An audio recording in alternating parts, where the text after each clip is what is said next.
สวัสดีแขกผู้มีเกียรติทุกท่านนะคะเจอกันหลายท่านก็รู้สึกดีใจนะคะเมื่อกี้ที่ฟังเหมือนครึ่งหนึ่งมางานปีที่แล้วใช่ไหมคะนี่ก็ถือว่าเป็นการอัปเดตข้อมูลเรานะคะที่จริงเนี่ยเจตนาของผู้จัดอยากจะให้เป็นงานลักษณะไม่เป็นทางการนะคะคุยกันสบายๆนะคะแต่ว่าด้วยห้องด้วยโรงแรมนะคะก็ขออภัยที่มันอาจจะดูเป็นทางการนิดนึงนะคะแต่ว่าวันนี้ก็คิดว่าสนุกนะคะทุกเซสชันทั้งเรื่องของการนำเสนอแล้วก็วงเสวนานะคะก็ขออนุญาตแค่แนะนำสั้นๆว่าวันนี้ทำไมธีมถึงเป็นเรื่อง Time to Walk the Talk นะคะก็สืบเนื่องจากปีที่แล้วเนี่ยเป็นปีแรกที่เราพยายามจัดทำฐานข้อมูลแล้วก็ tracker ขึ้นมาเพื่อติดตามการลงทุนที่เกี่ยวข้องกับโลกรวมในประเทศไทยนะคะเพราะฉะนั้นก็จะเห็นว่าการนำเสนอก็จะเป็นเรื่องของการอธิบายว่าเราใช้ methodology หรือระเบียบวิธีอะไรนะคะในการจัดทำรวมถึงวงเสวนาก็จะเน้นเรื่องภาพรวมเน้นเรื่องโอกาสและความท้าทายเป็นภาพกว้าง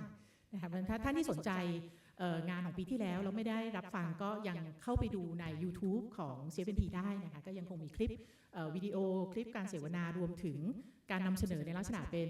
บทความต่างๆอยู่นะคะมันก็จะเห็นว่าปีที่แล้วก็จะรับเกียรติจากค่อนข้างจะเป็นระดับผู้ดำเนินนโยบายนะคะพอมาปีนี้เนี่ยเราก็รู้สึกว่า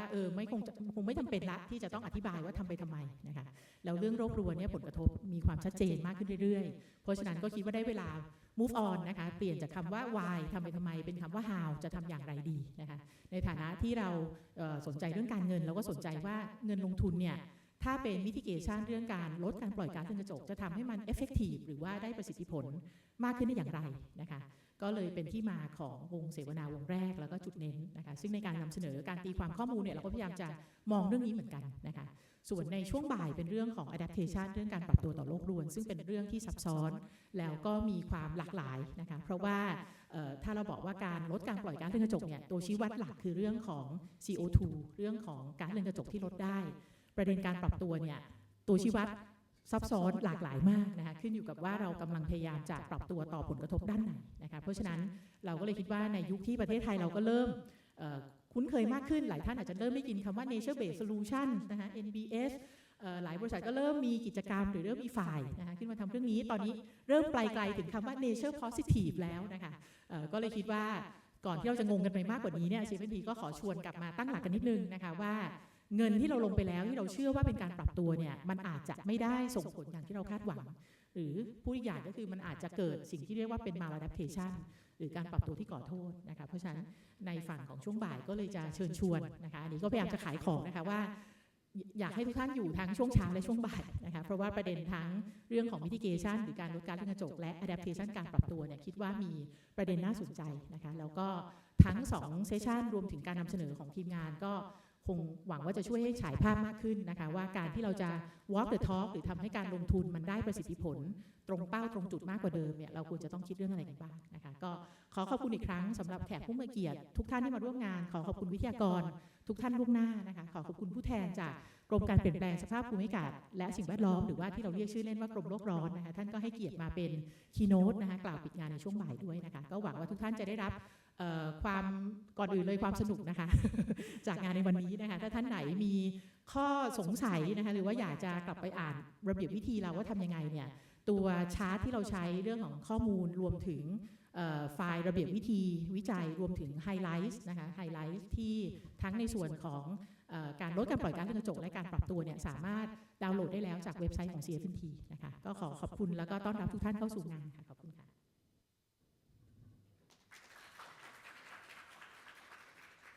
ขอบคุณครับพี่ยุ้ยครับ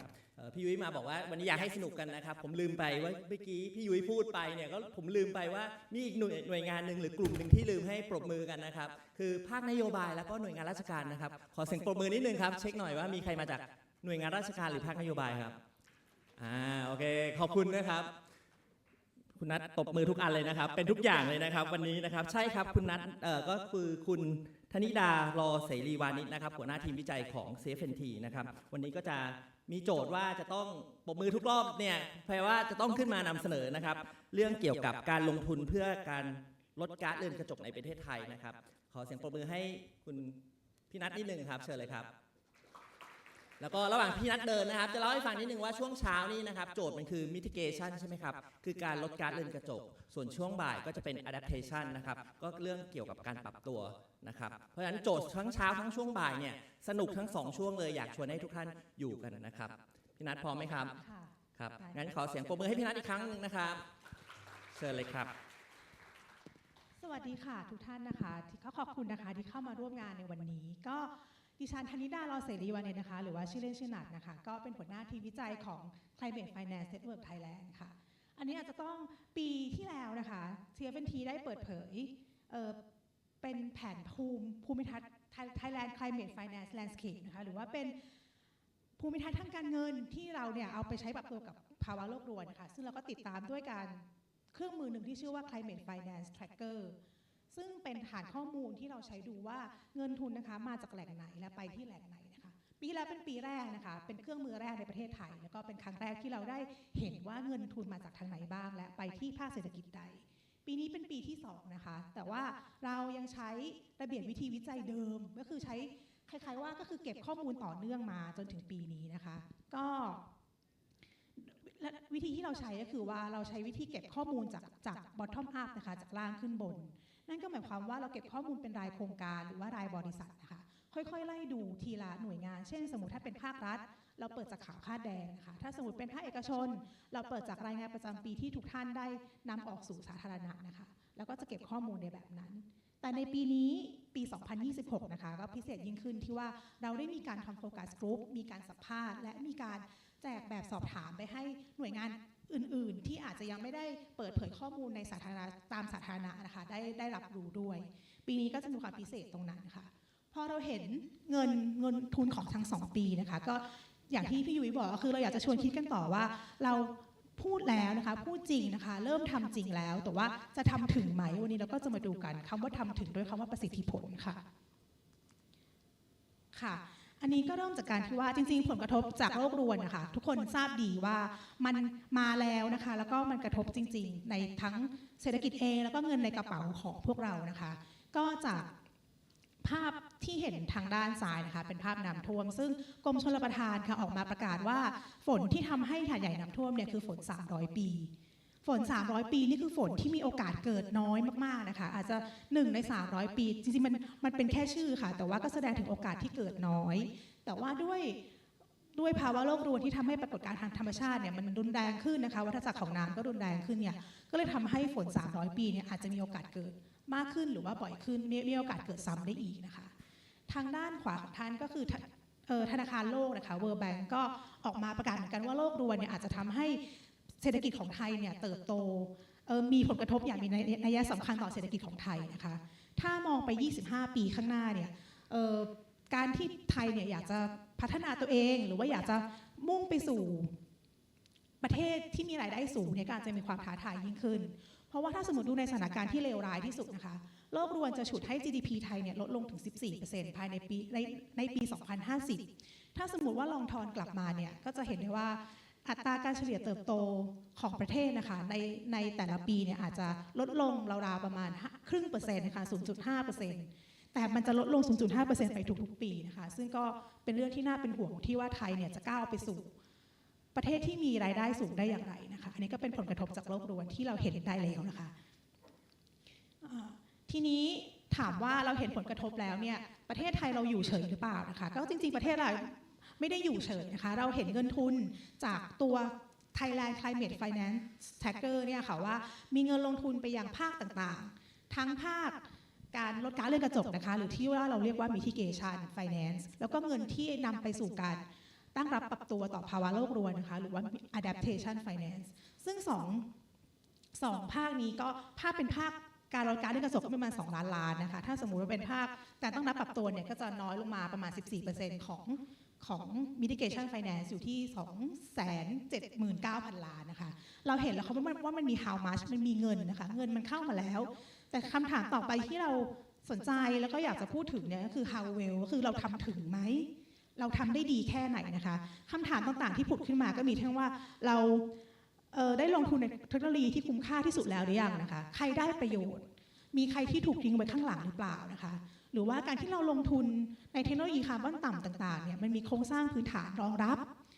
หรือว่ามีโครงสร้างที่เอื้อให้เกิดการ mass adoption หรือว่าการที่ใช้เทคโนโลยีนี้อย่างกว้างขวางหรือไม่นะคะแล้วสุดท้ายที่เราจะชวนคุยวันนี้ก็คือที่ปรับตัวไปแล้วเนี่ย มันยิ่งแก้ยิ่งพังยิ่งแก้ยิ่งแย่หรือที่เราเรียกว่าการปรับตัวที่ก่อโทษที่เป็น maladaptation หรือเปล่านะคะก็อันนี้ก็จะเป็นคำถามที่เราจะไขกันทั้งภาคเช้าและภาคบ่ายค่ะก่อนที่จะไปถึงการเงินเพื่อการลดการเรือนกระจกในรายละเอียดนะคะอาจจะลองเล่าคร่าวๆก่อนว่าทั้งภาพใหญ่ของ mitigation และ adaptation มีอะไรบ้างนะคะถ้าภาพใหญ่ของ mitigation เนี่ยเราเก็บข้อมูลตั้งแต่ปี 2018 จนถึงพฤษภาคม 2026 นะคะมีเงินลงทุนรวมทั้งสิ้นราว 2 ล้านบาทก็ตามที่ได้กล่าวแล้วนะคะก็คือในปีนี้ตั้งแต่เดือนมิถุนายนปีที่แล้วจนถึงพฤษภาคมปีนี้ก็มีเงินทุนเพิ่มขึ้นประมาณ 416,000 ล้านบาทนะคะแต่ถามว่าเทรนด์แต่ละปีเนี่ยมันเป็นยังไงบ้างก็บอกได้เลยมันสวิงค่ะมีขึ้นมีลงไปแต่ละปีนะคะแล้วก็ไปขึ้นสู่จุดพีคหรือจุดสูงสุดในปี 2025 ซึ่งเราก็คาดการณ์ว่ามันน่าจะเป็นผลพวงหรือว่าผลรับลูกมาจากนโยบายของรัฐที่ค่อนข้างชัดเจนมากขึ้นนะคะทั้งที่เราเห็นจาก NDC หรือว่าแผนNational Determined Contribution นะคะที่เราไปประกาศกับ UNF กับนานาประเทศว่าเราจะปรับเป้าหมายการลดการปล่อยก๊าซเรือนกระจกสุทธิเป็นศูนย์นะคะหรือว่า Net Zero เนี่ยจากปี 2065 เป็น 2050 ซึ่งมันท้าทายขึ้นนะคะแปลว่าทุกภาคส่วนเนี่ยต้องร่วมแรงแข่งขันกันมากขึ้นนอกจาก NDC 3.0 แล้วเรายังเห็นร่างพรบ Climate Change นะคะหรือว่าร่างพรบที่เกี่ยวกับการเปลี่ยนแปลงสภาพภูมิอากาศนะคะซึ่งก็มีการออกร่างออกมามีการทำประชาพิจารณ์และมีการประกาศความคืบหน้าอยู่เรื่อยๆนะคะซึ่งในนั้นก็มีองค์ประกอบของทั้งเรื่องของมาตรการราคาคาร์บอนรวมไปถึงการจัดตั้งกองทุน Climate Change Fund ที่กำลังจะจัดตั้งขึ้นหลังจากที่พรบนี้ออกนะคะเราก็เห็นโมเมนตัมของมันนะคะแล้วสุดท้ายก็คือแรงขับเคลื่อนอีกหนึ่งมาจากภาคการเงินนะคะที่หน่วยงานในภาคการเงินเนี่ยได้ออกตัวมาตรฐาน Thailand Taxonomy นะคะซึ่งครบทั้ง6เซกเตอร์แล้วก็ทำให้ภาคส่วนต่างๆนะคะทั้งภาครัฐเองภาคเอกชนก็เริ่มขับเคลื่อนการลงทุนไปยังภาคการลดก๊าซเรือนกระจกนะคะส่วนภาพของการปรับตัวตั้งรับปรับตัวต่อภาวะโลกรวนเนี่ยอาจจะไม่ได้สอดคล้องคือมันก็เพิ่มขึ้นแต่ว่าอาจจะไม่ได้เป็นไปเหมือนภาค mitigation นะคะก็เห็นได้ว่าจากปี 2018 จนถึงพฤษภาคม 2026 เนี่ยก็มีเงินรวมทั้งสิ้นนะคะเงินลงทุนรวมทั้งสิ้นราวๆจริงๆตีก็ประมาณ 280,000 ล้านบาทนะคะขออภัยซึ่งแม้ว่ากราฟที่ท่านเห็นเนี่ยมันอาจจะเห็นว่ามันเพิ่มขึ้นเท่าตัวใช่ไหมคะแต่จริงแล้วส่วนหนึ่งเนี่ยมันมาจากการที่เราเนี่ยไปเก็บข้อมูลย้อนหลังด้วยนะคะจากจริงๆแล้วในปีที่แล้วฐานข้อมูลเนี่ยค่ะมันเริ่มที่ปี 2020 แต่เราก็อยากจะให้มันอินไลน์ไปกับตัว mitigation นะคะก็เลยปรับเป็นปี 2018 เหมือนกันก็เลยทำให้เพิ่มขึ้นเท่าตัวนะคะแต่ว่าถ้าสมมติดูแค่เฉพาะปีเดือนมิถุนายน 2025 จนถึงพฤษภาคม 2026 เนี่ยก็เพิ่มราวๆน่าจะประมาณ100,000 ล้านบาทนะคะประมาณ99 บิลเลียนนะคะทีนี้ถ้าดูเทรนด์นะคะก็จะอันนี้เทรนด์ค่อนข้างเป็น upward trend ก็คือมีการเพิ่มขึ้นอย่างต่อเนื่องนะคะอาจจะมาจากการที่คนเริ่มรู้จักแล้วว่า climate adaptation คืออะไรนะคะสามารถแยกได้ว่าอะไรคือ adaptation มี climate rationale มีทำไปเพื่อตั้งรับปรับตัวกับภาวะโลกรวนกับการทำเพื่อสิ่งแวดล้อมเฉยๆนะคะนี่ก็พอเริ่มแยกได้แล้วเนี่ยมันก็เริ่มสกัดออกมาเป็นเงินทุนได้นะคะถ้านับจากปี 2018 ไปจนถึงปี 2026 ก็คือมีเพิ่มขึ้นเกือบ5 เท่านะคะหรือว่า 4.7 เท่าแต่ทั้งหมดทั้งมวลนะคะ adaptation ก็ยังถือว่าน้อยมากนะคะเทียบกับความต้องการเงินลงทุนทั้งหมดค่ะซึ่ง adaptation เราจะพูดในภาคบ่ายนะคะภาคเช้านี้เราจะมาเจาะลึกการลงทุนที่เป็น mitigation finance ค่ะอันนี้เป็นแผนภาพที่เราภูมิใจอีกปีหนึ่งนะคะปีที่แล้วถ้าใครได้มาใครเป็นแฟนคลับ CF&T นะคะก็จะเห็นรูปนี้ไปแล้วนะคะปีนี้เป็นปีที่2ที่เราก็ได้เติมเงินเพิ่มเข้าไปนะคะเติมมูลค่าเติมข้อมูลเพิ่มเข้าไปนะคะก็ทั้งหมดมี2 ล้านบาทนะคะ 1.3 ล้านบาทมาจากภาคเอกชนก็จะเห็นได้เลยว่าเป็น2เส้นแรกนะคะเป็นเส้น corporate แล้วก็เส้น commercial bank นะคะคือเงินทุนจากบริษัทต่างๆแล้วก็เงินทุนจากธนาคารพาณิชย์นะคะที่เป็น2 ลำดับแรกทีนี้โอเคเป็น2 ลำดับแรกนะคะโดยบริษัทและธนาคารพาณิชย์เนี่ยรวมกันแล้วเนี่ยก็คือเกินครึ่งนะคะประมาณ 67% นะคะก็ถือว่าเป็นจุดเริ่มต้นที่ดีจุดเริ่มต้นที่ดีและมีโมเมนตัมอย่างต่อเนื่องนะคะก็คือเห็นว่าเอกชนไทยยังสนใจที่จะลงทุนในเศรษฐกิจสีเขียวยังตื่นตัวยังมีความต้องการที่จะเพิ่มขีดความสามารถตัวเองในการที่จะจัดการกับภาวะโลกรวนหรือว่าเทรนด์ใหม่ที่เกิดขึ้นนะคะก็จะส่วน ภาครัฐเองก็ไม่น้อยหน้านะคะก็มีการเพิ่มเงินลงทุนเหมือนกันซึ่งรัฐเนี่ยก็จะไปลงทุนในอินฟราสตรัคเจอร์เป็นส่วนใหญ่นะคะเช่นในโครงการเกี่ยวกับระบบรางหรือว่าเป็นระบบน้ำนะคะการจัดการน้ำแต่ว่ามีส่วนแต่ภาคอื่นๆนะคะถ้าไม่ใช่ State Owned ก็คือ SOE นะคะภาคอื่นๆที่อยู่ทางด้านขวามือของท่านนะคะก็มีส่วนน้อยมากอย่างไม่มีนัยสำคัญนะคะซึ่งก็อยากจะเน้นว่าเนี่ยเงินลงทุนจากต่างประเทศนะคะหรือว่าเงินจากธนาคารพัฒนาระหว่างประเทศต่างๆเนี่ยก็อาจจะไทยอาจจะยังมีรูมหรือว่ามีช่องว่างที่ให้ตักตัวขึ้นไปอีกซึ่งจริงๆแล้วแหล่งเงินทุนระหว่างประเทศเนี่ยเป็นแหล่งที่ปกติแล้วประเทศเพื่อนบ้านเรานะคะมักจะแท็บออนหรือว่าใช้ประโยชน์จากสิทธิประโยชน์ต่างๆนะคะเพื่อที่จะมาขับเคลื่อนการเปลี่ยนผ่านในภาคพลังงานทีนี้เราดูแล้วนะคะว่าโอเคภาค mitigation เนี่ยภาพก็คือภาคเอกชนเป็นคนนำในตลาดนี้นะคะมันจะไปสู่ภาคเศรษฐกิจไหนบ้างนะคะถัดมาก็คืออันนี้ค่อนข้างอาจจะไม่ได้แปลกใจเท่าใดนะก็คือไม่ได้เซอร์ไพรส์ที่ว่าเงินทั้งหมดจะไปลงเงินส่วนใหญ่นะคะจะไปลงที่ภาคพลังงานแล้วก็ภาค transport คือภาคขนส่งนะคะเพราะยังไงก็ตาม energy หรือภาคพลังงานเนี่ยก็เป็นหัวใจของการลดก๊าซเรือนกระจกอยู่แล้วซึ่งในปีนี้ก็มีเป็นสัดส่วนราว 45% นะคะเกือบครึ่งก็ลงไปที่ภาคพลังงานส่วนใหญ่ของภาคพลังงานเนี่ยก็เป็นโครงการที่เป็นโซลาร์ PV นะคะหรือว่าเป็น renewable หลายอย่างรวมกันนะคะเช่นพลังงานแสงอาทิตย์พลังงานลมการจัดการ waste to energy รวมกันนะคะซึ่งจริงๆแล้วไทยก็ได้เปรียบในเชิงภูมิศาสตร์ที่เรามีแสงแดดตลอดปีด้วยแล้วก็ในปัจจุบันต้นทุนการผลิตไฟฟ้าด้วยพลังงานหมุนเวียนเนี่ยก็เริ่มถูกกว่าผลิตด้วยก๊าซแล้วซึ่งนั่นก็หมายความว่าการที่เราซื้อโซลาร์เซลล์มาติดที่บ้านนะคะก็จะอาจจะถูกกว่าการที่เราไปซื้อจากกริดนะคะทีนี้ภาค transport ก็เป็นภาคที่2นะคะนี่ก็ถามว่าแปลกใจไหมก็จริงๆมันเป็นการลงทุนในโครงสร้างพื้นฐานนะคะหรือว่าการลงทุนผลิตแบตเตอรี่ EV ผลิตรถ EV ซึ่งมันเป็นการลงทุนที่เป็น capital intensive หรือว่ามีมูลค่าสูงอยู่แล้วส่วนภาคอื่นๆนะคะก็นับว่ามีการลงทุนที่น้อยมากอย่างแทบจะไม่มีนัยสำคัญนะคะแม้ว่าเราจะเห็นว่าภาค building เนี่ยหรือว่าภาคการก่อสร้างและอาคารเนี่ยมีเงินทุนเพิ่มขึ้นในสัดส่วนที่เยอะมากเลยแต่ว่าพอรวมทั้งเซกเตอร์แล้วก็มีเพียง 3% ของเงินลงทุนทั้งหมดเท่านั้นนะคะอีกก้อนหนึ่งนะคะที่ใหญ่แล้วก็สำคัญมากไม่แพ้กันก็คือก้อน undetermined นะคะสีฟ้าตรงกลางก้อนนี้นะคะคือก้อนที่เราไม่สามารถจัดประเภทได้เนื่องจากว่ารายงานประจำปีหรือว่ารายงานความยั่งยืนเนี่ยที่เราเข้าไปเก็บข้อมูลเนี่ยเขาไม่ได้แยกประเภทมาให้อาจจะบอกว่ามีการลงทุนในโครงการที่เป็นมิตรต่อสิ่งแวดล้อมเนี่ยที่รับมือกับภาวะโลกรวนเนี่ย20,000 บาท200,000 บาทแต่เราไม่สามารถบอกได้ค่ะกลุ่มนี้ก็จะเป็นกลุ่มที่เราไม่สามารถแยกได้ว่าไปที่เซกเตอร์ไหนแล้วก็เป็นในสัดส่วนเท่าไหร่นะคะอันนี้ก็จะเป็นภาพภูมิทัศน์ทางการเงินนะคะ financial landscape ของ climate mitigation ก็คือภาคเอกชนยังเป็นคน lead อยู่นะคะเงินประมาณ2 ใน 3มาจากภาคเอกชนแล้วก็เงินประมาณ2 ใน 3เช่นกันก็ไปลงในภาคพลังงานแล้วก็ภาคขนส่งค่ะซึ่งก็ค่อนข้างกระจุกตัวแต่ว่าก็เข้าใจได้เพราะว่ามันก็เป็นโครงการที่ต้องใช้เงินลงทุนค่อนข้างมากนะคะถัดไปนะคะเราเห็นแล้วว่ามีเงินลงทุนจริงนะคะ how much เราเห็นแล้วถัดไปเราจะดูว่า how well นะคะหรือว่าเราทำถึงหรือเปล่ามันมีประสิทธิผลหรือเปล่านะคะคำว่าประสิทธิผลนะคะเราขอนำเสนอใน2มุมนะคะมุมแรกก็คือ abatement cost abatement cost เนี่ยเราอาจจะเรียกสั้นๆว่ามันคุ้มค่าหรือไม่คุ้มค่านะคะ abatement cost ก็คือต้นทุนสุทธิชื่อมันจะยาวนะคะต้นทุนสุทธิที่ใช้ในการลดก๊าซเรือนกระจก1 ตันนะคะซึ่งก็ประมาณว่าถ้าเราจะลดก๊าซเรือนกระจกเนี่ยเราจะต้องลงทุนมีต้นทุนเท่าไหร่นะคะซึ่ง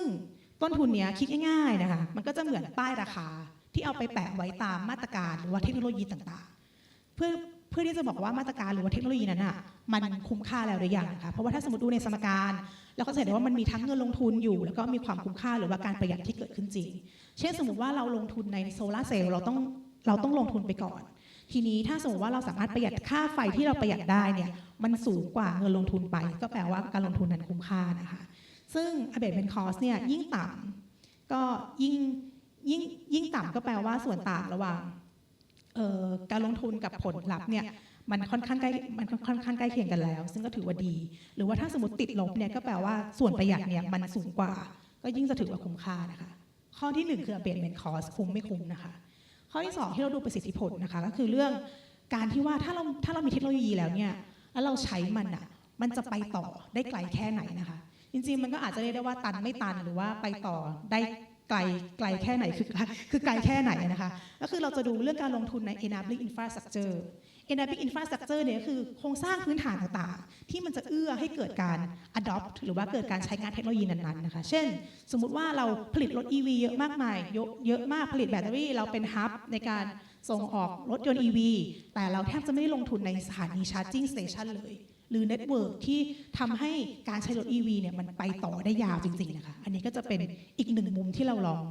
ลองชวนคุยดูว่าเรามองประสิทธิผลใน2มุมนี้นะคะสำหรับ abatement cost นะคะอันนี้เราลองเทียบ abatement cost ซึ่งก็คือต้นทุนการลดก๊าซเรือนกระจกสุทธิใช่ไหมคะป้ายราคากับเงินลงทุนจาก Thailand Climate Finance Tracker นะคะทางด้านซ้ายคือ abatement cost นะคะตรงกลางคือเทคโนโลยีที่เราหยิบมาจาก NDC 3.0 และเป็นเทคโนโลยีที่เราเห็นการ adoption ที่เกิดขึ้นแล้วนะคะทางด้านซ้ายก็จะเป็นทางด้านขวาจะเป็นเงินลงทุนจาก tracker นะคะ abatement cost เราก็เรียงจากอันที่คุ้มค่าที่สุดนะคะลงไปถึงอันที่ต้นทุนแพงที่สุดเราก็จะเห็นได้ว่าจริงๆแล้วค่ะเงินลงทุนเนี่ยมันก็ไหลไปที่ rooftop solar มากสูงสุดเป็นอันดับ1นะคะคือว่าเราๆ300,000 ล้านบาทซึ่งเข้าใจได้นะคะคือมันคุ้มค่ามีคนไปลงทุนเยอะแล้วแต่ในอีกมุมหนึ่งนะคะเราก็เห็นเหมือนกันว่ามีเงินลงทุนราวๆ200,000 ล้านบาทนะคะไปอยู่ที่ Hydrogen Co-firing Power Plant นะคะหรือว่าโรงไฟฟ้าที่ใช้ไฮโดรเจนเป็นเชื้อเพลิงร่วมไฮโดรเจนตอนนี้เรายังจะต้องนำเข้า 100% นะคะแล้วก็ยังมีต้นทุนที่สูงมากอยู่ซึ่งเราก็มองว่าการลงทุนนี้โอเคในตอนนี้อาจจะมี abatement cost สูงในอนาคตเนี่ยก็อาจจะมีการเทคโนโลยีพัฒนาขึ้นก็ abatement cost ก็สามารถลดลงได้เช่นเดียวกันค่ะแต่ว่าถ้าเรามองในมุมว่าเราจะต้องเรียงลำดับความสำคัญนะคะในโลกที่มีทรัพยากรจำกัดเราจะต้องใช้ทรัพยากรให้เกิดประโยชน์สูงสุดใช่ไหมคะเราควรจะเรียงลำดับเทคโนโลยีที่คุ้มค่ากว่าก็ควรจะได้ไปก่อนนะคะก็จะเห็นได้ว่าไทยเนี่ยยังมี room หรือว่ายังมีช่องว่างที่สามารถจะ prioritize จัดลำดับความสำคัญตัวเองใหม่นะคะว่าหรือว่าเราควรจะลงทุนในเทคโนโลยีอื่นที่มี abatement cost ต่ำกว่านะคะเช่นอย่างข้อ4นะคะตัว early coal phase out ก็คือการทยอยยุติหรือว่าทยอยปลดระวางโรงไฟฟ้าถ่านหินก่อนกำหนดนะคะซึ่งมีต้นทุนต่ำกว่าทั้ง CCS นะคะประมาณ6เท่านะคะแล้วก็มีต้นทุนที่ต่ำกว่า Hydrogen Co-firing Power Plant นะคะโรงไฟฟ้าที่ใช้ไฮโดรเจนเป็นเชื้อเพลิงร่วมนะคะถึง20เท่านะคะก็อาจจะลองจัดความสำคัญระดับความสำคัญใหม่ก็อาจจะทำให้การลงทุนเนี่ยมีประสิทธิผลมากขึ้นได้ถัดมานะคะเราก็ยังเห็นว่าถ้าเรามองว่านโยบายภาครัฐนะคะจะเป็นตัวนำการลงทุนนะคะแล้วก็ลองไปดูตามเรียกว่านะคะนโยบายตามข่าวสารหรือว่าตามแผนงานต่างๆที่รัฐบาลประกาศออกมานะคะก็จะเห็นได้ว่าส่วนใหญ่แล้วเนี่ยเงินลงทุนหรือว่าความต้องการเงินลงทุนเนี่ยก็จะไปกระจุกตัวอยู่ที่เทคโนโลยีที่มี abatement cost ค่อนข้างสูงหรือว่าอาจจะเป็นต้นทุนที่ยังแพงอยู่ในตอนนี้นะคะถ้าใน NDC ในแผนพลังงานชาตินะคะหรือว่าเป็นแผนของหน่วยงานเองก็จะเห็นได้ว่าส่วนใหญ่แล้วก็จะไปอยู่ที่ SMR หรือว่า small modular reactor นะคะหรือว่าเครื่องปฏิกรณ์นิวเคลียร์ขนาดจิ๋วนะคะในการผลิตไฟฟ้ามีการไปลงในไฮโดรเจนนะคะก็คือไฮโดรเจน co-firing power plant ที่ได้อธิบายไปแล้วก็ CCS ระบบกักเก็บ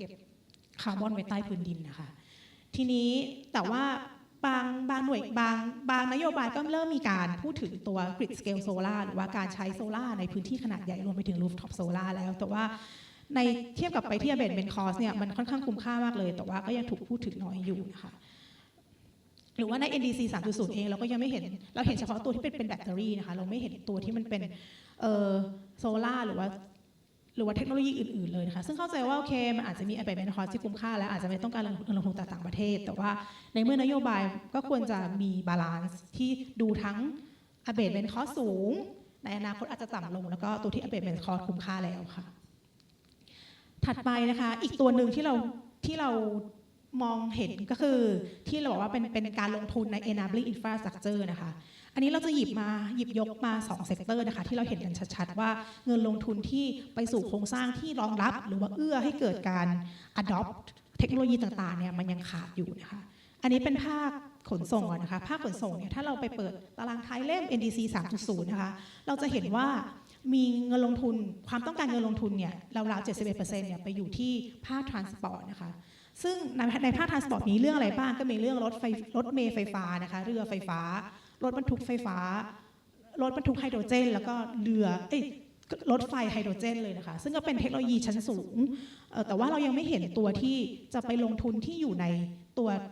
EV Charging Station EV Network หรือว่าโครงสร้างอื่นๆนะคะที่จะเอื้อให้เกิดการใช้เทคโนโลยีต่างๆเหล่านี้นะคะไปได้อย่างยาวนานอาจจะพูดว่ายั่งยืนไม่ได้แต่ว่าไปต่อได้ยาวๆนะคะทีนี้พอมาเทียบกับ Tracker ก็หน้าตาพอๆกันนะคะคือว่า Tracker เนี่ย Transportation เนี่ยเป็นอันดับ2ของเงินลงทุนทั้งหมดนะคะก็ 61%ไปอยู่ที่การผลิตแบตเตอรี่รถ EV นะคะหรือว่าการผลิตรถ EV นะคะประมาณ 250,000 ล้านบาทนะคะที่เหลือก็กระจายไปตามเป็นรถเป็นเรือแล้วก็เป็นอื่นๆนะคะแต่จากทั้งหมดเนี่ยเราก็ลองไปดูว่าไม่มีคนลงทุนในตัว EV Charger EV Charging Station หรือว่าเป็น Network EV Charging Network แล้วหรือยังแล้วก็พบว่าจริงๆแล้วไม่มีเงินลงทุนเพียงแค่142.7 ล้านบาทนะคะคิดเป็นเพียง 0.1% ของเงินลงทุนทั้งหมดเท่านั้นซึ่งก็เป็นอาจจะเป็นช่องว่างนะคะเป็นช่องว่างทางการลงทุนเองหรือว่าเป็นช่องว่างทาง policy ที่อาจจะต้องเริ่มหันมามองenabling infrastructure มากขึ้นเพื่อที่จะทำให้การใช้เทคโนโลยีเนี่ยมันไปต่อได้ยาวๆนะคะภาคพลังงานนะคะภาคพลังงานเนี่ยแม้ว่าจะไม่ได้อยู่คืออยู่ใน NDC เหมือนกันนะคะก็ต้องการเงินลงทุนราวๆ 15% ซึ่งก็จะไปอยู่กับเทคโนโลยีต่างๆที่ได้ลองนำเสนอไปในตัว abatement cost แล้วนะคะก็เห็นได้ว่ามันก็จะไปที่ CCS Hydrogen Co-firing Power Plant นะคะแอมโมเนียหรือว่าการ SMR นะคะ small modular ต่างๆแต่ว่าเราก็ยังไม่เห็นว่ามันจะมีเงินลงทุนที่จะไปที่ตัว grid ตัว transmission สายส่งนะคะหรือว่าเป็นในตัวของแบตเตอรี่ energy storage นะคะที่ต้องติดคู่กับโซลาร์เซลล์เพื่อที่จะทำให้มันสามารถเก็บกักประจุไฟฟ้าได้ด้วยนะคะอันนี้ก็ยังไม่ได้มีเห็นเป็นส่วนน้อยนะคะถ้าสมมติว่าเทียบกับไปที่ trackerก็จะเห็นเลยว่า 70% นะคะของเงินลงทุนทั้งหมดเนี่ยไปอยู่ที่การผลิตไฟการผลิตไฟเนี่ยโซล่าเป็น 50% ของ 79% นั้นนะคะซึ่งก็แปลว่ามีเงินลงทุนไปที่โซลาร์เซลล์เนี่ยค่อนข้างมากแต่พอแมปกลับมานะคะดูว่าเราได้พัฒนาสายส่งแล้วหรือยังเรามีสมาร์ทกริดเราderegulate เรื่อง decentralization เราทำให้ประชาชนสามารถขายไฟได้อย่างเสรีแล้วหรือยังนะคะพอลองดูองค์ประกอบหรือว่าองค์คาพยพที่จะทำให้มันเป็น enabling infrastructure เนี่ยถ้าเป็นเรื่องของเงินโดยเฉพาะเราก็เห็นเพียงแค่ 78.5 ล้านบาทนะคะที่ลงทุนไปกับการปรับปรุงสายส่งนะคะให้รองรับแล้วก็เป็นการลงทุนจากฝั่งเอกชนด้วยนะคะถ้าสมมติว่าเทียบกับการลงทุน private ทั้งหมดเนี่ยก็เป็นแค่ 0.06% เท่านั้นนะคะคือมันไม่สามารถปัดขึ้นมาให้มันมากกว่านี้ได้แล้วนะคะนี่เราพยายามสุดๆแล้วค่ะเพราะฉะนั้นอันนี้ก็เป็นอีกหนึ่งคำถามนะคะที่ว่าถ้าสมมติว่าเราจะลงทุนแล้วเนี่ยมันจะไปต่อได้ไกลแค่ไหนนะคะคุ้มไม่คุ้มนะคะไปต่อไม่ได้ไปต่อได้ไกลแค่ไหนนะคะอันนี้ก็เป็น argument ที่เราอยากจะนำเสนอเรื่องประสิทธิผลค่ะถามอีกหนึ่งเงินทั้งหมดนะคะเรื่องประสิทธิผลที่เราเห็นเนี่ยมันเป็นเงินที่เรามองเห็นว่ามันกระจายไปที่ไหนบ้างนะคะกระจายไปที่ภาคพลังงานภาคขนส่งภาคอาคารภาคเกษตรนะคะแต่เงินก้อนนี้นะคะคือเงินก้อนที่เรามองไม่เห็นเพราะว่ามันเป็น undetermined นะคะมันรวมกันอยู่นะคะก็มันเลยทำให้เราไม่สามารถวัดประสิทธิผลของเงินก้อนนี้ได้เลยซึ่งก็มีราวประมาณ 500,000 ล้านนะคะก็คือเป็นอันดับ2ของทุกเซกเตอร์เลยนะคะก็อาจจะเห็นได้ว่าแต่ว่ายังมีข่าวดีนะคะข่าวดีของปีนี้ก็คือมีบางธนาคารนะคะก็ได้เริ่มบางบริษัทนะคะก็ได้เริ่มเปิดเผยข้อมูลในระดับรายเซกเตอร์แล้วนะคะก็เป็นจุดเริ่มต้นที่ดีนะคะเป็นเรื่องที่น่ายินดีที่เราพยายามจะแคร็กตัวundetermined เนี้ยค่ะให้มันสามารถวัดประสิทธิผลได้มากขึ้นนะคะซึ่ง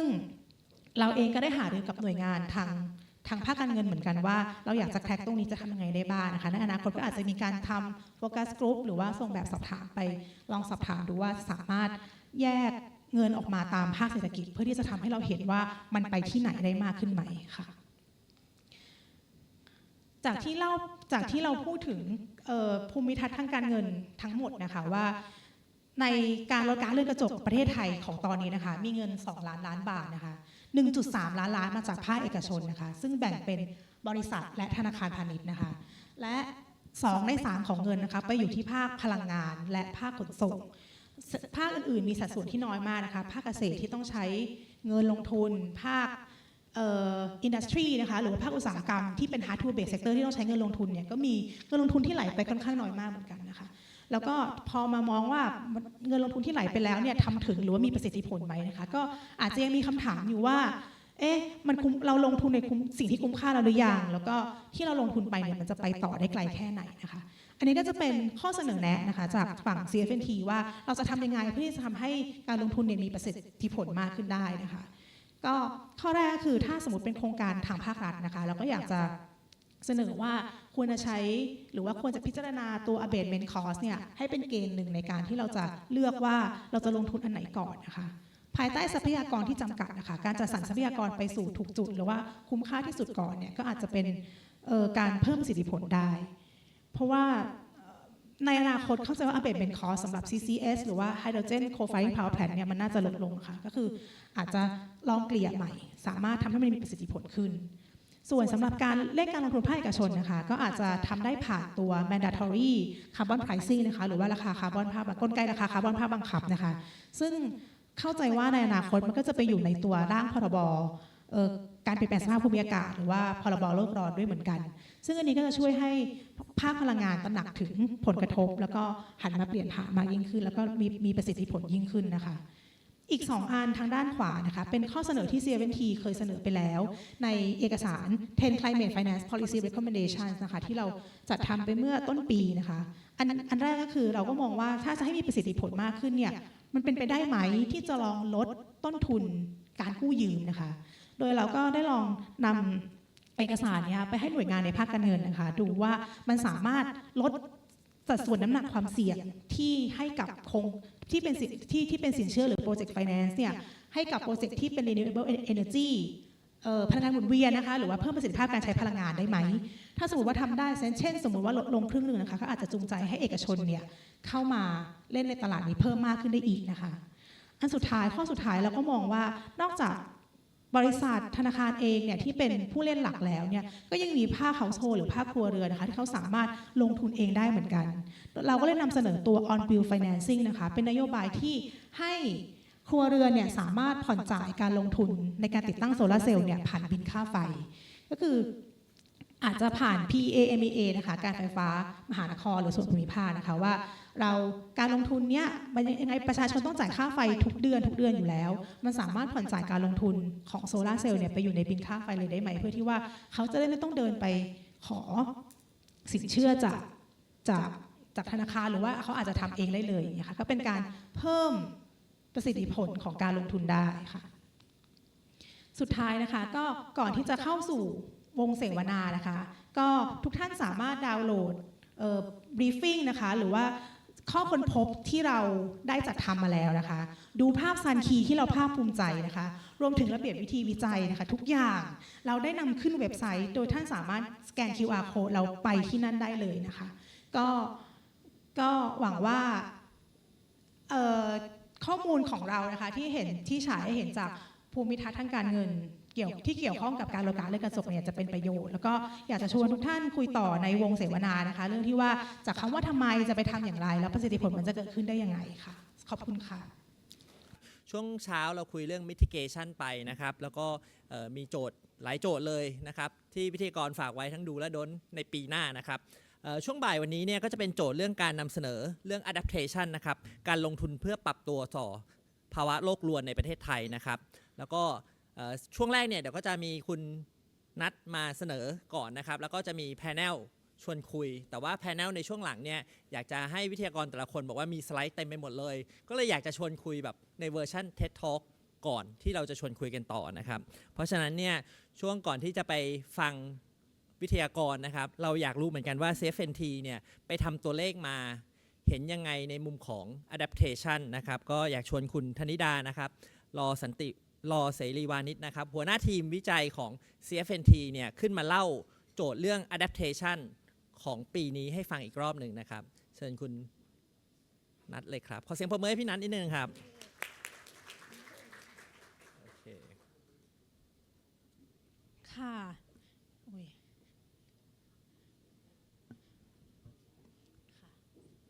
สวัสดีนะคะธนิดารอเสรีวานิชนะคะแนะนำตัวอีกรอบนะคะ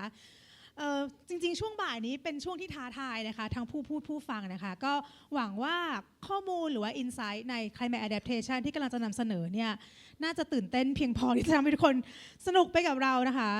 เราอาจจะไม่ได้พูดเต็มเวลานะคะเพราะว่าจริงๆแล้วยังมีผู้เชี่ยวชาญอีก3ท่านที่รอที่จะมาเล่าให้ฟังว่าจริงๆแล้วช่องว่างของ policy ด้าน climate adaptation เป็นยังไงบ้างนะคะอันนี้ระหว่างรอสไลด์นะคะเราก็จะไปเรื่อยค่ะคือ climate adaptation นะคะก็ถ้าตอนเช้านะคะอาจจะมีคนที่มาเฉพาะช่วงบ่ายนะคะตัว climate finance tracker นะคะเป็นเครื่องมือที่เราใช้ติดตามเงินทุนที่เอาไปใช้ในการรับมือกับภาวะโลกร้อนนะคะซึ่งเราแบ่งเป็นด้านการลดก๊าซเรือนกระจกนะคะหรือว่า mitigation และช่วงบ่ายนี้ที่เราจะพูดถึงก็คือเรื่อง climate adaptation นะคะสไลด์ยังเป็น mitigation แต่ไม่เป็นไรนะคะเราจะพูดถึง adaptation แน่นอนค่ะซึ่งปีที่แล้วนะคะที่เราเก็บข้อมูลไปเนี่ยก็เห็นว่าเลข adaptation เนี่ยมีน้อยมากนะคะหลักราวประมาณแสนล้านบาทนะคะ130,000 ล้านบาทซึ่งไม่ถึง 10% ดีของภาค mitigation นะคะก็ปีนี้จะเป็นยังไงบ้างนะคะก็เดี๋ยวลองมาดูกันค่ะเริ่มจากเรามาดูกันก่อนนะคะว่าไทยเนี่ยจริงๆแล้วการลงทุนใน climate adaptation เนี่ยสำคัญไม่แพ้กับการลงทุนใน mitigation เลยนะคะถามว่าไทยเนี่ยมีจุดยืนเหมือนว่ามีอยู่ตรงไหนในสมาสากลโลกนี้นะคะคือว่าเราเนี่ยถูกจัดลำดับให้เป็นประเทศที่ได้รับผลกระทบสูงสุด top 20 นะคะ20 อันดับแรกนะคะจาก climate risk index นะคะก็จะเห็นว่าเราเนี่ยได้รับผลกระทบเยอะมากนะคะสีฟ้าแท่งนั้นคือ loss นะคะ loss ที่เกิดขึ้นก็คือเราเนี่ยอาจจะอยู่อันดับที่20ก็จริงแต่ว่า loss เราเนี่ยแท่งค่อนข้างใหญ่พอเราเห็นว่าเราเนี่ยได้รับผลกระทบมากแล้วนะคะแต่เรามีความพร้อมแค่ไหนความพร้อมแค่ไหนเราไปดูจากตัว readiness ranking นะคะก็จะเห็นว่าเราเนี่ยอยู่ในลำดับที่123นะคะจากประมาณ160-80 ประเทศทั่วโลกนะคะซึ่งก็ถือว่าถ้ามองในภาพรวมก็จะเห็นว่าเราเนี่ยได้รับผลกระทบค่อนข้างมากนะคะเมื่อเช้าทางดร.อัญสรันนะคะก็ได้กล่าวไปว่าทาง World Bank เนี่ยได้ประมาณการตัวเลขที่ต้องการการลงทุนใน adaptation เนี่ยมากกว่าใน mitigation นี่นะคะแต่พอมาดูในความพร้อมเนี่ยเราก็อาจจะยังดูไม่พร้อมเท่าใดนักนะคะก็ภาพนั้นก็อาจจะนำเสนอมาได้ผ่านเงินลงทุนที่ไหลเข้าไปสู่ในภาค adaptation ของประเทศไทยนะคะก็จากปี 2018 จนถึงพฤษภาคม 2026 นะคะเงินลงทุนทั้งหมดที่ลงทุนไปใน adaptation มีอยู่ราวๆ 279,000 ล้านบาทนะคะประมาณ 200,000 กว่าล้าน 208,000 ซึ่งข้อมูลตรงนี้นะคะทางเซเว่นทีเนี่ยเก็บร่วมกับสถาบันวิจัยป่วยอึ้งพากรของทางธนาคารแห่งประเทศไทยด้วยค่ะก็เห็นได้ว่าภาพรวมของภูมิทัศน์ทางการเงินนะคะว่าเงินมาจากไหนและไหลไปไหนเนี่ยก็จะเห็นได้ว่าเงินมาจากภาครัฐจะเป็นส่วนใหญ่นะคะถ้าในรูปนี้ก็ประมาณ 80% ที่มาจากทาง Central Government หรือว่าจากรัฐบาลกลางของเราเองเพราะฉะนั้นก็จะเห็นได้ว่าเงินลงทุนเนี่ยมันก็ยังเป็นเงินลงทุนจากภายในประเทศอยู่ดีนะคะลำดับที่2ก็คือมี Development Financial Institution นะคะหรือว่าธนาคารเพื่อการพัฒนาระหว่างประเทศธนาคารเพื่อการพัฒนาเนี่ยเริ่มเข้ามาให้ funding ทางด้านนี้บ้างแล้วนะคะทีนี้ถามว่าเงินไปไหนบ้างนะคะเงินก็ยังไปอยู่ที่ค่อนข้างกระจุกตัวนะคะอยู่ที่ Water and Sanitation Sector ซึ่งเกี่ยวข้องกับการจัดการน้ำนะคะค่ะแล้วก็มาดูว่าเงินเนื่องจากว่าใน adaptation เนี่ยส่วนใหญ่แล้วค่ะมันจะเป็นมีลักษณะเป็น public goods นะคะคือเป็นสินค้าสาธารณะที่คนลงทุนส่วนใหญ่มันจะเป็นภาครัฐอยู่แล้วซึ่งก็ไม่น่าแปลกใจที่อาจจะมีสัดส่วนการลงทุนจากภาคเอกชนเนี่ยค่อนข้างน้อยอย่างในข้อมูลหน้าที่แล้วนะคะก็มี corporate ลงทุนบ้างแต่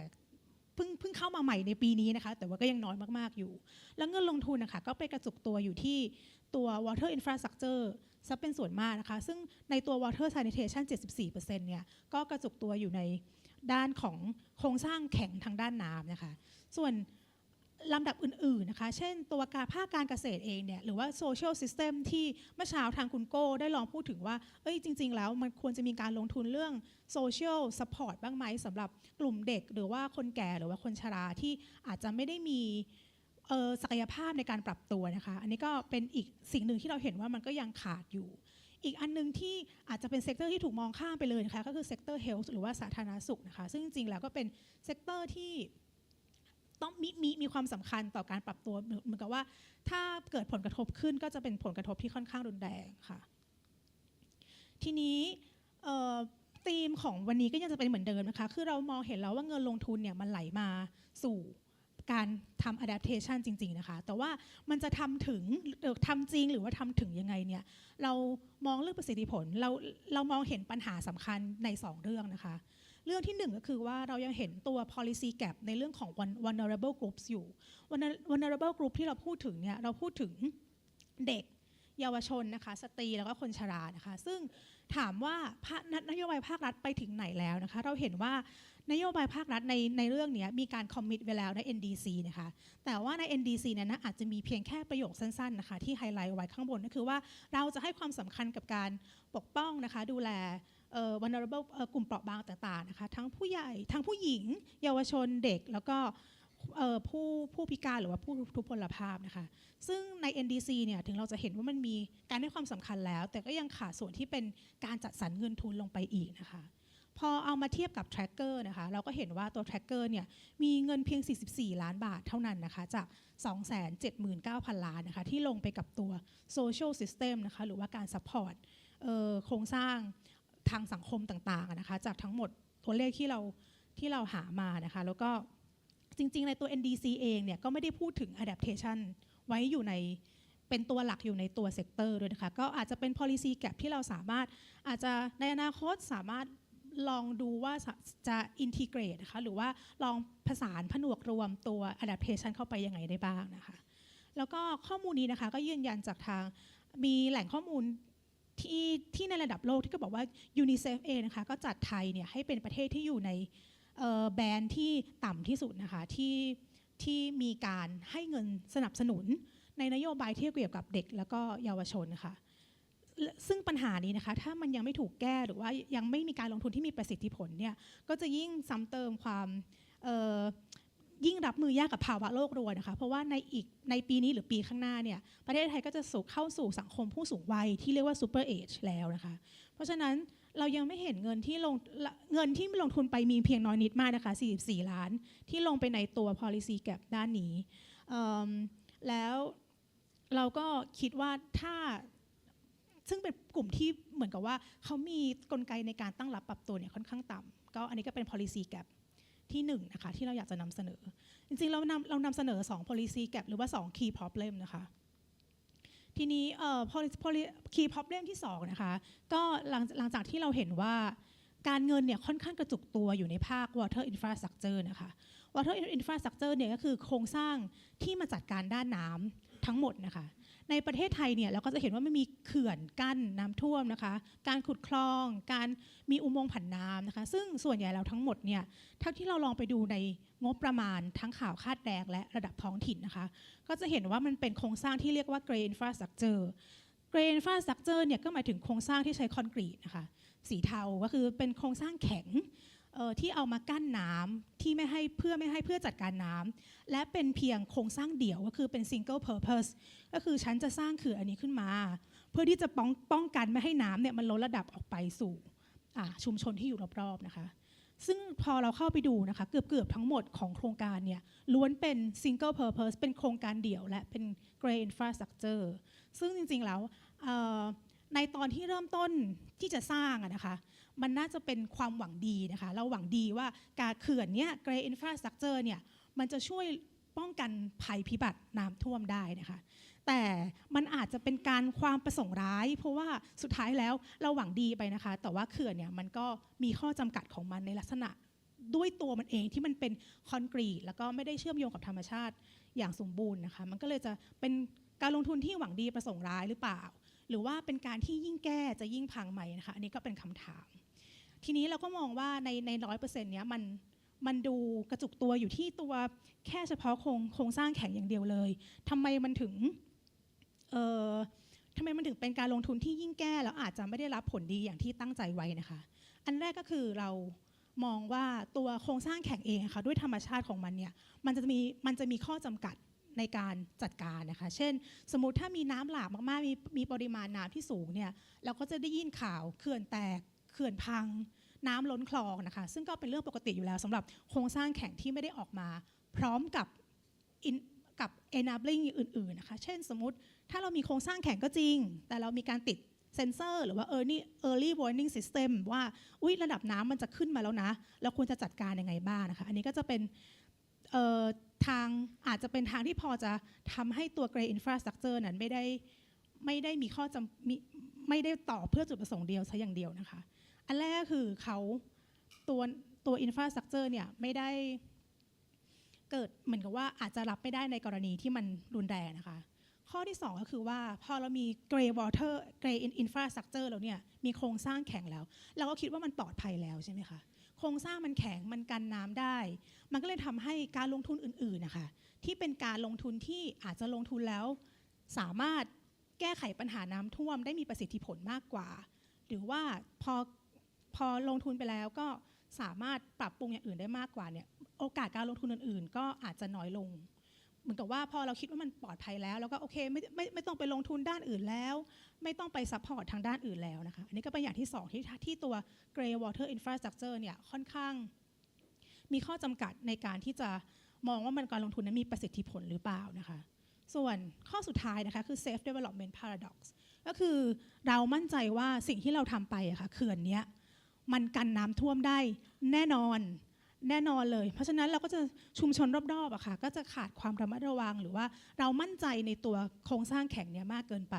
ทำให้เมื่อเกิดภัยพิบัติมาหรือว่าเกิดความรุนแรงที่เขื่อนเนี้ยเกินจะรับไหวอะค่ะผลกระทบมันก็เลยสูงตามไปด้วยเพราะเราคิดว่าเขื่อนเนี้ยมันใช่มันแน่มันทำถึงแล้วแต่จริงๆแล้วมันอาจจะทำไม่ถึงก็ได้นะคะอันนี้ก็เป็นลักษณะของโครงสร้างสีเทานะคะโครงสร้างพื้นฐานสีเทาหรือว่าโครงสร้างแข็งที่เราเห็นในตัวในภาคเศรษฐกิจที่เป็นภาคwater infrastructure หรือว่าโครงสร้างทางน้ำค่ะทีนี้เมื่อลองเทียบกลับมานะคะเหตุการณ์ที่หาดใหญ่เนี่ยก็อาจจะเป็นตัวอย่างที่เป็นอาจจะเป็นความล้มเหลวหรือว่าการที่รู้เท่าไม่ถึงการของตัว Grey Water Infrastructure ก็ได้นะคะอย่างแรกก็คือเขื่อนมันมีขีดจำกัดของมันเนาะขนาดเท่านี้รับน้ำได้เท่านี้นะคะก็อย่างที่กล่าวไปว่าเมื่อฝนตกหาดใหญ่เป็นฝน300 ปีค่ะมันเป็นฝนที่หนักเป็นประวัติการนะคะทำให้สุดท้ายแล้วเขื่อนมันก็รับไม่ไหวนะคะก็เกิดน้ำล้นตลิ่งน้ำล้นเขื่อนออกมานะคะอันที่2ก็คือเขื่อนเนี้ยหรือว่าผนังคลองป้องกันน้ำท่วมต่างๆเนี่ยเป็นฮาร์ดแวร์ที่ไม่ได้มีซอฟต์แวร์ติดเข้าไปด้วยก็คือมันก็เป็นแค่เขื่อนที่ไม่มีใครบอกเลยว่าเขื่อนเนี้ยจะรับได้หรือไม่ได้เมื่อไหร่นะคะเพราะฉะนั้นแล้วมันก็เลยขาดการที่ติดตั้งซอฟต์แวร์ไม่มีใครมาเตือนภัยล่วงหน้าว่าน้ำกำลังจะล้นตลิ่งแล้วนะหรือว่าขาดการประสานงานหรือว่าการสื่อสารอย่างมีประสิทธิภาพภายในพื้นที่เองนะคะอันที่3ก็คือเราเห็นเลยว่าตัวนี้มันคือเป็น Safe Development Paradox ก็คือพอสร้างไปปุ๊บก็คิดว่าปลอดภัยแล้วนะคะก็มีการขยายพื้นที่เมืองออกไปอีกนะคะแต่เมื่อโครงสร้างนี้มันรับไม่ไหวพื้นที่เมืองที่ขยายไปมีกิจกรรมทางเศรษฐกิจเกิดขึ้นมากมาย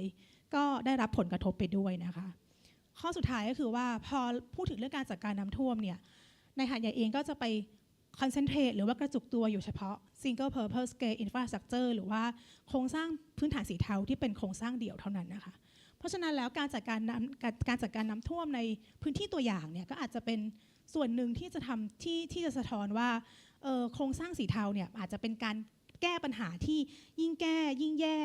หรือว่ายิ่งแก้ยิ่งพังหรือเปล่าเพราะว่าผลกระทบที่มันตามมาจากการแก้ไขปัญหาเนี่ยมันคือการสร้างความเสี่ยงใหม่นะคะคือปิดความเสี่ยงเดิมเพื่อที่จะไปสร้างความเสี่ยงใหม่ก็ยังเป็นประเด็นที่น่าหารือกันต่อไปค่ะทีนี้ถ้าสมมติว่าอันนี้เข้ามาสู่การว่าถ้าสมมติว่าเราอยากจะลองเพิ่ม1ก็คือว่าการลงทุนในประเทศไทยด้าน adaptation นะคะกระจุกตัวอยู่ที่ภาครัฐ80%กว่านะคะมาจากรัฐบาลกลางนะคะมีรัฐบาลท้องถิ่นอยู่บ้างแล้วก็มีเงินลงทุนจากธนาคารพัฒนาระหว่างประเทศนะคะซึ่งเราก็มองว่าเป็นภาครัฐเหมือนกันพอรวมๆแล้วค่ะเงินจากภาครัฐและเป็นทั้งในประเทศส่วนใหญ่ก็โดมิเนตไปแล้วประมาณ 80-90% นะคะเพราะฉะนั้นในอนาคตเราก็อยากจะเห็น private หรือว่าภาคเอกชนเนี่ยเริ่มตื่นตัวแล้วก็ลงทุนในทางด้านนี้บ้างอาจจะเป็นในแนวผสมผสานเพื่อที่จะทำให้ภาครัฐเนี่ยเป็นตัวช่วยรับความเสี่ยงในเบื้องต้นก่อนนะคะแล้วเอกชนก็เข้ามาทำให้โครงการมันสามารถเกิดขึ้นได้จริงนะคะนี่ก็เป็นในมุมของแหล่งทุนใช่ไหมคะส่วนในอนาคตก็ เราก็ยังชี้ให้เห็นถึงว่ามันยังมี policy gap มากมายนะคะที่เราเสนอไปใน2ข้อแรกก็คือเป็นเรื่อง policy หรือว่าการลงทุนที่เข้าไปช่วยกลุ่มเปราะบางก่อนนะคะเช่นเด็กหรือว่าคนชราที่เขามีภูมิคุ้มกันในตัวเองในการจัดการกับภาวะโลกรวนเนี่ยค่อนข้างน้อยนะคะเราเลยนำเสนอออกมาเป็น3ข้อนะคะข้อแรกก็คือเรามองว่าทุกครั้งอะค่ะที่จะมีการสร้าง water infrastructure ใหม่หรือว่าโครงสร้างพื้นฐานทางด้านน้ำเนี่ยเราอาจจะมองสิ่งที่เรียกว่า green gray solution ก็คือ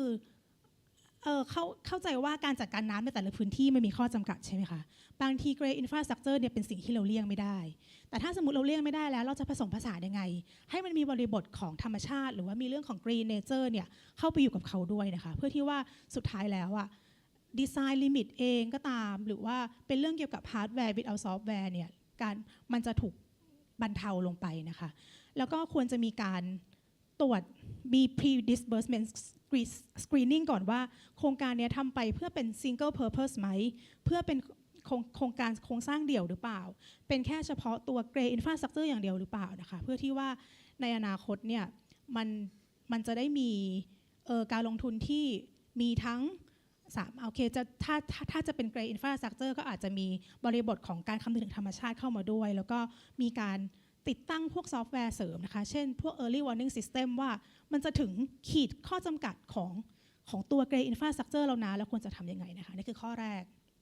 ข้อที่2ก็ถ้าสมมุติเราอยากจะปิด policy gap ด้านที่มันเป็นเกี่ยวกับ vulnerable sector นะคะเราก็เสนอว่าจริงๆแล้วประเทศไทยนะคะมีแผนที่ชื่อว่าแผน NAP ก็คือ National Adaptation Plan ซึ่งเป็นแผนเพื่อการตั้งรับปรับตัวของประเทศเลยนะคะในระดับประเทศซึ่งเข้าใจว่าทางกรมสสและสผก็ยังดูแลมีการดำเนินการตามแผนนี้อย่างต่อเนื่องนะคะแต่ผลงานที่ออกมาเนี่ยเราอาจจะยังไม่ได้เห็นตัวที่มันเป็นบัดเจ็ตหรือว่าทาร์เก็ตไปที่ตัวเด็กแล้วก็คนชราในมุมที่เกี่ยวกับการรับมือกับภาวะโลกรวนนะคะเราเข้าใจว่ามีนโยบายเพื่อการพัฒนาเด็กสังคมและคนแก่เนี่ยมากมายแต่ว่านโยบายที่เจาะจงเฉพาะเด็กคนชราที่เกี่ยวกับภาวะโลกรวนเนี่ยอาจจะยังมีค่อนข้างจำกัดหรือเราก็แทบจะไม่เห็นเลยนะคะเพราะฉะนั้นแล้วการที่เราผนวกรวมกลุ่มเปราะบางเนี่ยเป็นจุดเริ่มต้นในการที่เราจะคิดแผนการรับมือกับภาวะโลกรวนในอนาคตเนี่ยก็เป็นเรื่องสำคัญแล้วก็น่าจะสามารถเพิ่มประสิทธิผลของการออกนโยบายได้สุดท้ายนะคะก็อย่างที่บอกว่าเราเห็นเงินจากภาครัฐเนี่ยค่อนข้างมากนะคะมากขนาดนั้นแล้วก็อาจจะยังไม่พอนะคะเพราะว่ารวมๆแล้วทั้งหมดเนี่ยมันก็มีแค่ประมาณ 280,000 ล้านบาทเองนะคะถ้าสมมติเทียบกับไปที่เงินของ mitigation นะคะมันคือ2 ล้านล้านเพราะฉะนั้นอันนี้มันก็มีเพียงแค่ 14% เท่านั้นเองซึ่งจริงๆแล้วผลกระทบของมันนะคะก็คือยิ่งใหญ่กว่ามากเพราะฉะนั้นแล้วเราก็อาจจะมองหากลไกทางการเงินใหม่ๆเข้ามาช่วยนะคะเช่นอาจจะเป็นตัวblended finance หรือว่าเครื่องมือบางอย่างนะคะที่จะเพิ่มทางเลือกในการเข้าไปสู่ตัว loss and damage fund หรือว่ากองทุนเพื่อความเสียหายแล้วก็ป้องกันนะคะ